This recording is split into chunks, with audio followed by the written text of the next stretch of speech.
Welcome back to Brothers Fab and Adventure. Today we're going to be diving into the rear axle in the van for a couple of reasons. The first reason is we bought this locker. We were going to save it for the summer to show you guys a comparison, but when we went on our test drive, we were hearing some noise coming from the rear end, and we think it was the spider gears. This will replace the spider gears, hoping it's a 2-for-1 and that'll fix our noise. We'll find out once we get in there. For those of you who don't know what a locker is or how a differential works, I figured I'd give you a quick little rundown. What your differential does is allows your tires to spin at different speeds when you're going around a corner. The outside one is going faster than the inside one. That's great and all until you're off-road and you find some ruts and you're flexed out and one of your tires ends up in the air, and then that tire gets all the power and you stop going anywhere and you're dead in the trail. You got to back up and ram it to hold your momentum and get across the hole or whatever, right? What the locker does is it forces both tires to spin at the same speed, so when you encounter the situation where you're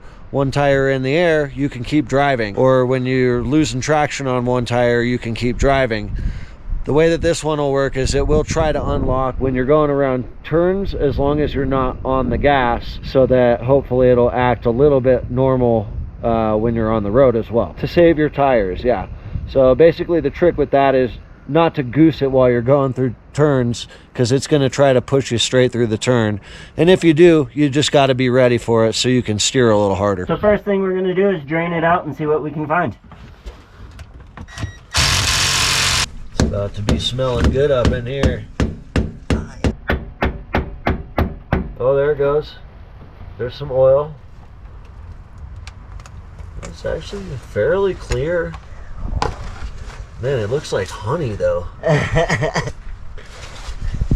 Ugh. Ah! Wind! I haven't seen gear oil that look quite like that. It's definitely a little strange. Let this drain for a while. Now we're ready to open it up here. No chunks, so that's good. There's a lot of metal though around that magnet. We got it turned to where we can see the spider gears now, and we're just turning the axle shafts to see what happens. And I think we found our problem, because this is pretty noisy.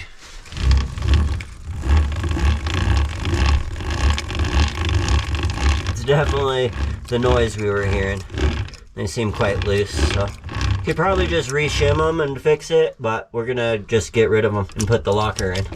Like I was talking about before, how your differential allows your tires to go different speeds. Those gears inside of there, the spider gears, that's what actually allows it to do that. So getting rid of those, putting the locker in, it'll solve two problems at once. We'll have more traction, no more noise in the rear end. Fortunately, this is one of the easiest lockers that there is to install. All we got to do is remove the center pin, remove the C-clips, slide the axles out, spin it, the spider gears will fall out, and then basically we'll install the locker, put the clips and the pin back in, and that's pretty much it. So the first thing we'll do is remove this bolt which holds your main pin in. So we'll get rid of that, and then the pin should slide out. Just a 8mm bolt there. Yep, just an 8mm. Will the pin come out if that's not all the way out? Because if it does, then it doesn't. Yeah, there it comes. Perfect. Push that axle in. Okay, it sounded like it might have fallen out. It did.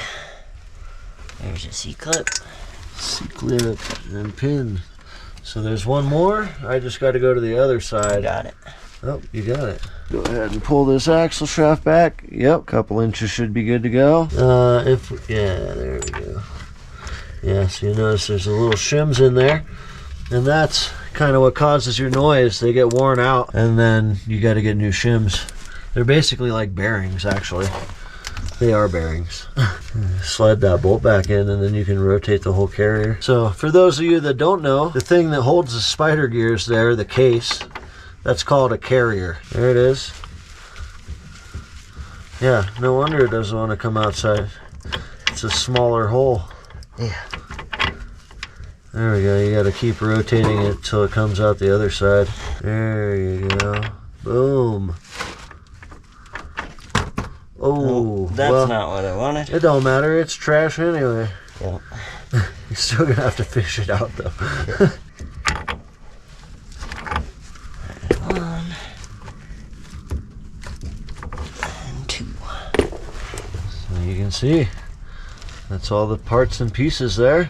We got to reuse the thrust washers that are on the end of the big spiders with the splines in it. Clean this up and see how it looks here. They kind of get like vacuumed to the spider gear. It's a little tough to get them off. We just use like a real micro screwdriver to get behind it. Looks a little warm, but I don't really see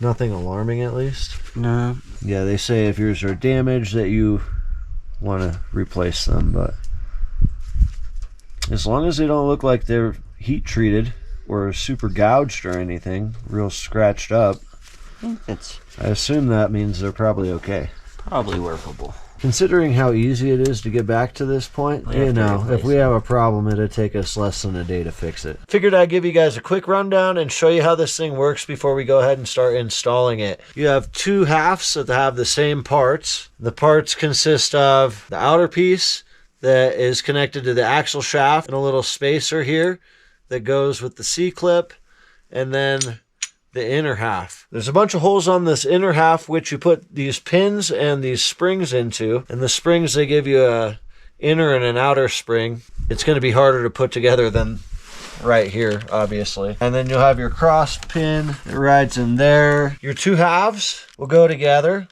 with the pin and a spring matching up just like this. How it works is that the two halves have a bunch of teeth that are kind of tapered, and the springs allow some flex in between the two halves, just like that. So what happens is when the pressure from one tire needing to spin a different speed reaches a certain point, these springs will allow the inner half to separate from the outer half, and it will basically be able to spin tooth to tooth. If the tire is spinning vastly different speed, it'll just kind of be like a click, click, click, click, click, click, click, click, click noise. And so that allows your tires to still turn at different speeds. But yet, when you're giving it throttle, the inner and outside half remain locked together with the teeth. And the springs don't flex because it's getting even pressure on both sides, I believe. Don't quote me on that. I'm not the engineer. That's just kind of my theory. When it's all together, it forces everything, both sides, to turn at the same speed. Now that we got it all cleaned out, we're ready to install the locker. So we got our first little piece and our original shim off our spider gears. The outer piece there. Yep, we got the outer piece. So we'll slide it in here and line it up with the axle, which I might have to move a little bit. I'm gonna have to push it. No, you got it with your foot. Nice. Yep. There we go. Okay. So that goes in there. You got your C-clips handy? And then we'll push that. And we'll put a C-clip in there. C-clip. Yep. I don't know which way it goes. I would guess. But I'm gonna guess. I would guess the opposite of that. This? I would think that the edge side is out. Okay. And then that spacer thing is gonna like lock onto that, you know? Yeah. Oh, and then we'll put our pins in, and they go in the elongated ones. There you go. And then we'll slide this on there. Some way. It'll go in there. There it goes. Alright. Make sure we didn't lose our other pin. So that's kind of what we're looking like there. Half of it in there. Yep. Okay. Oh, we lost our pin. We lost our pin. I guess that's why they say to put grease in it, huh? Round two. We'll put some grease in the pins to hold them in place.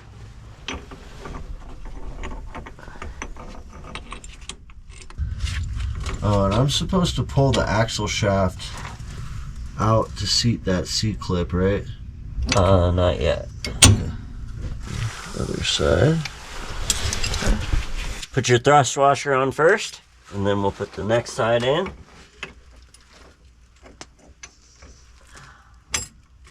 So we got our first piece in there, and now we're ready for a C-clip. I can get it in there.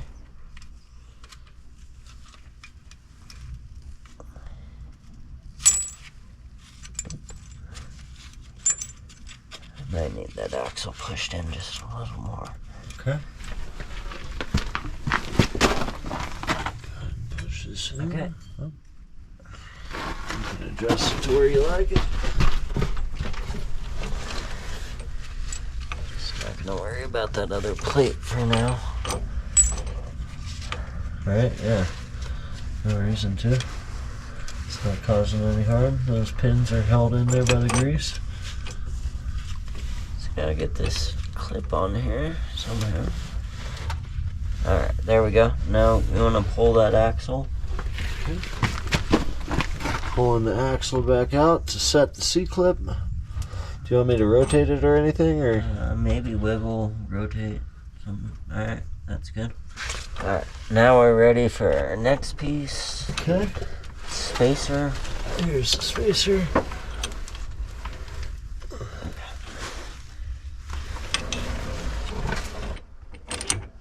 Something's going on here. Lost our C-clip. Our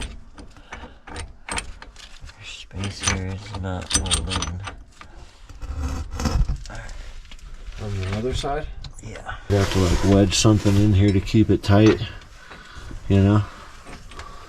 Once you get that clip back in. There it is. Alright, pull it back. Okay. So where you want it? Forward just a little bit. Now back. Give me a second. I'm gonna wedge something in here, or try to anyway, to hopefully hold it in place maybe. Hopefully it won't be able to come very far if it does move. Struggle a little bit, and you should put grease on it like the instructions say. Keeps it from falling apart on you while you install it. We got the second side in, and we're just putting this side in. Before we get the C-clip on this time. Yep. As the instructions told us. Yep. I'm gonna fit it all in there.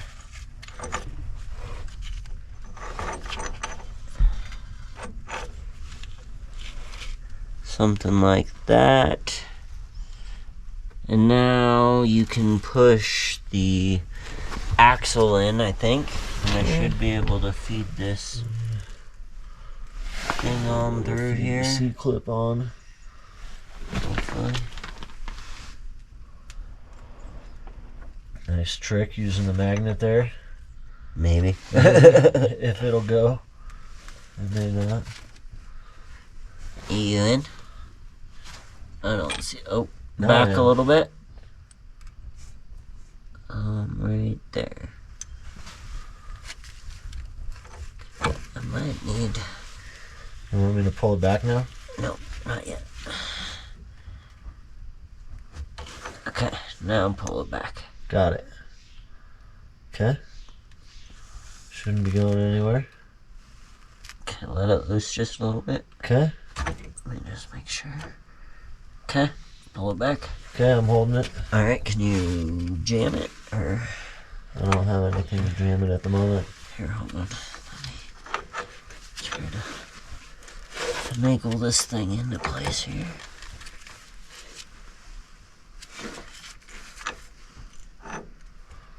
Yep, you gotta get the halves lined up because the springs and the pins need to line up. I can kind of give it a little wiggle.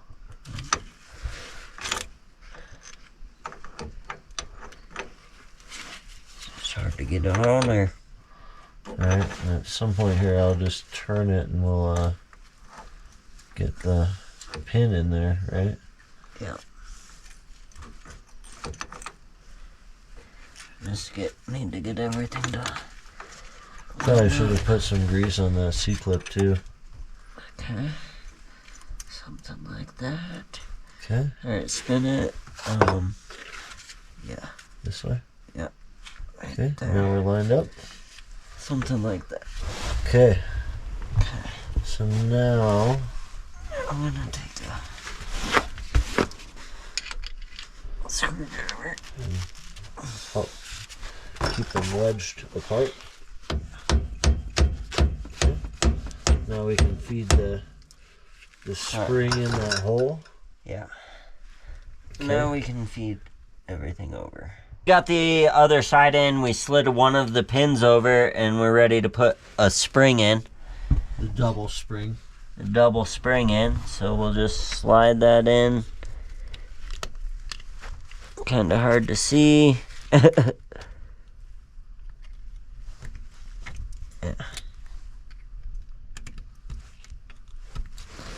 Alright, And slide it in just like that. And then you'll move on to your next one. I'd probably go 180 and do that one. And I guess another thing to mention while I can see it is you want to make sure your two halves are lined up with your main pin. Cross pin. Yeah, Yep. your main cross pin.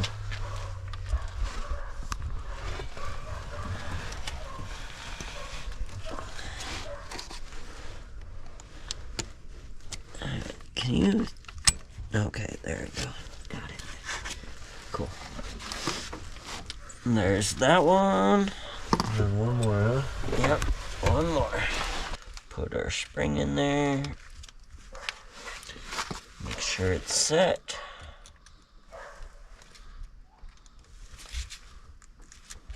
There we go. Okay. And that is mostly installed. Then we're gonna line up the cross pin, which we need this side. Yeah, we need the side with the bolt so we can put the bolt back in, and that's pretty much a wrap at that point. Yep.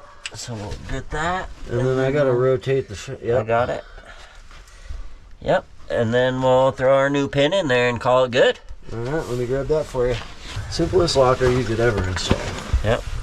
So you're just gonna line up your hole where your bolt was. And you might need the screwdriver to work that pin through. Maybe not. Okay, cool. Looks good to me. Grab our wrench. Generally, you wanna grab me some Loctite? Yeah.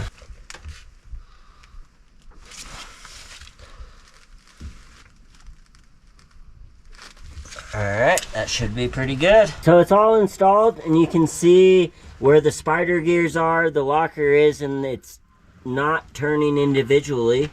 So that in turn will lock both axles together and not allow the one to spin. So we're gonna call that good and start siliconing the cover and the outer surface here and put the cover on. Alright, time to put the diff cover on. Put a bolt in there. Magnet side, magnet down. Yep.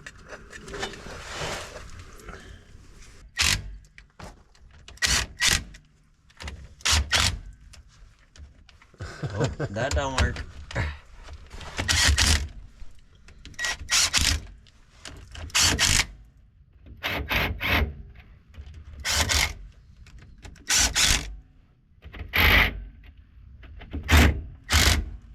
After finishing the locker install, we went ahead and got our rear drive shaft lengthened. It was at least a couple inches short, and it seemed like a convenient time to take care of that before we really start driving it. We got the old drive shaft lengthened, and it's back in our possession now, so we're going to go ahead and get that installed. Up in there. Yeah, it's much longer output yoke than it used to be. Very nice. There we go. Looks great. And we'll slide that in there. So much better. One thing worth mentioning, I think, for anybody that's doing a drive shaft, something that I learned the hard way, is you really don't want to torque the bolts down on the yoke super tight, because you can snap them off in there and that becomes a real nightmare, especially if you can't get it out with the easy out. Oh yeah. So you really only want like not much more than 10 foot-pounds. I'd say closer to 15. Yeah, 15 maybe, but you definitely don't want to crank them real hard, that's for sure. Make sure the U-joint is seated in the ears of the yoke, because sometimes it seems good, but you got it offset, and that just doesn't work. That's probably good then. We're good. Fully installed there. All right, that's a wrap. Yep. We might check them when we move it a little bit, but they should be pretty good. Okay, cool. I tightened them all. You snugged them all by hand? Yeah. Okay.